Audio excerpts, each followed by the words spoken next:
같이 볼 건데 잘 봐봐. 원자 XYG에 대한 자료인데 XYG는 2주기 2족이거나 3주기 1족이거나 3주기 2족이거나 셋 중에 하나를 짝지어주면 돼요. 근데 걔네들에 대해서 2원과 2투를 이용해서 자료 3개 줬어.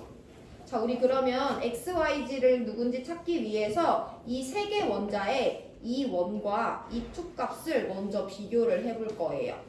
자, XYG 누군지 모르지만 2주기 2족 베릴륨이랑 3주기 1족 나트륨이랑 3주기 2족 마그네슘의 이 원의 크기를 먼저 비교해 볼 건데 이 원은 일단 기본적으로 오른쪽 위로 갈수록 커지는 값이기 때문에 이 순으로 커지는 거 비교할 수 있죠.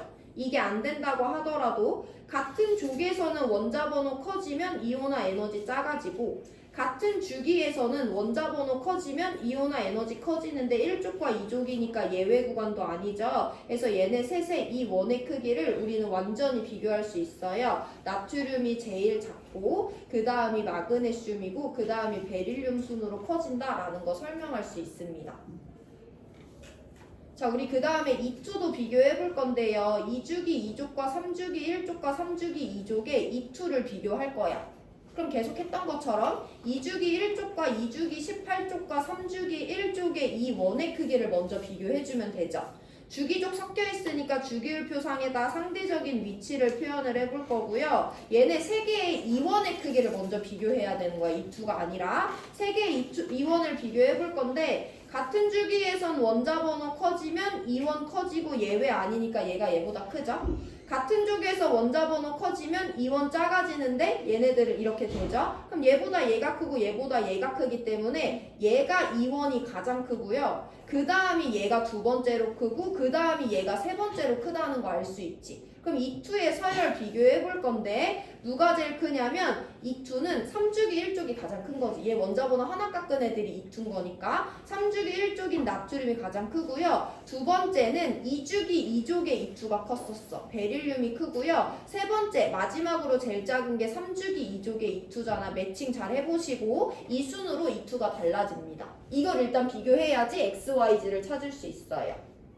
2주기 2족, 3주기 1족, 3주기 2족의 이원의 크기 우리 비교하는 거 잘 할 수 있을 것 같고 이 투는 원자 번호 하나 깎은 애들인데 지금 3개 원자에 대해서 이 투를 비교하는 걸 한 번도 안 해봤기 때문에 꼭 집에 가서 복습해보시고 그럼 XY를 한번 볼 건데 야 Y는 베릴륨이 될 수 있어 없어? Y보다 이원이 더 큰 X라는 애가 존재하지. 근데 베릴륨보다 이원이 더 큰 원자는 없잖아. 베릴륨은 Y가 될 수 없어요? 그럼 같은 이유로 나트륨은 Y가 될 수 있어 없어? Y보다 2투가 더 큰 어떤 원자가 있는데 나트륨은 2투가 제일 큰 애기 때문에 얘보다 큰 X가 있을 수는 없어요. 그럼 Y는 베릴륨도 될 수 없고 나트륨도 될 수 없으니까 누가 될 수밖에 없는 거야? 마그네슘이 될 수밖에 없는 거죠. 해서 일단 X, Y, G 중에서 Y가 마그네슘이 된다라는 거 찾아주시면 되죠. 그럼 마그네슘보다 이원도 크고 이투도 큰 애는 나트륨은 마그네슘보다 이원이 작기 때문에 X가 될 수가 없는 거죠. 해서 X가 될 수 있는 애는 이제 베릴륨밖에 없으니까 X가 베릴륨, G가 나트륨이 된다라고 찾아주시면 돼요. 사실 이 두 개 자료만 있어도 X, Y, G는 다 누군지 찾을 수 있습니다. 그럼 이거 가지고 일단 보기 해석해 볼 건데 X 2주기 2족, Y 3주기 2족, 나트륨 3주기 1족이에요. 원자과 전자수 XG 비교하라는데 족만 비교해 주시면 되죠. X가 더 큰 거 맞습니다. X, Y에서 원자 반지름 비교하라는데 너네 같은 족에 대해서 원자 반지름 비교할 수 있지. 같은 족에서는 원자 번호 커지면 원자 반지름 커지니까 Y가 더 커요. 니은 틀렸습니다. G랑 Y의 유효액전화 비교하라고 하는데 같은 주기에서 유효액전화 비교할 수 있죠. 원자 번호 커지면 유효액전화 커지니까 Y가 더 커요. 기억만 맞는 1번 골라주시면 됩니다. 자, 근데 우리 세 번째 자료를 한번 해석을 해볼 거야. 2원, 2투 비교하면 XYZ 찾을 수 있는데 2투 빼기 2원을 비교하래. 야, X랑 Y에 대해서 2원과 2투를 비교를 해볼 건데요. 우리 아까 구한 거 같이 한번 봅니다. X, Y의 이 원의 크기를 비교할 건데 X는 베릴륨이고 Y는 마그네슘이야. X가 Y보다 2원의 크기가 더 크죠? Y랑 G에 대해서 비교하는 거구나. Y랑 G에 대해서 2원과 2투를 비교해 볼 건데요. Y는 마그네슘이고 G는 나트륨이에요. 그럼 Y가 G보다 일단 2원의 크기가 더 크네요.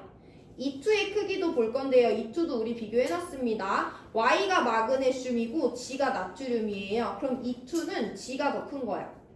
그럼 문제에서는 E2 빼기 E1의 크기를 비교하라고 했는데 E2는 G가 더 큰데 E1은 G가 더 작잖아. 그럼 큰 데에서 작은 거 빼고 있으니까 당연히 Y보다 G에서 E2 빼기 E1이 클 수밖에 없지. 이렇게 받아들이시면 돼요. 근데 이 값은 또 언제 어떤 의미를 갖냐면 Y랑 G는 둘 다 3주기 애들이잖아. 그때 E2 빼기 E1의 크기를 비교할 건데 모든 원자는 E1보다 E2보다 E3가 커요. 그래서 모든 원자는 이 값이 0보다 클 거야. 근데 이 값이 특이점을 갖는 애가 하나 있지.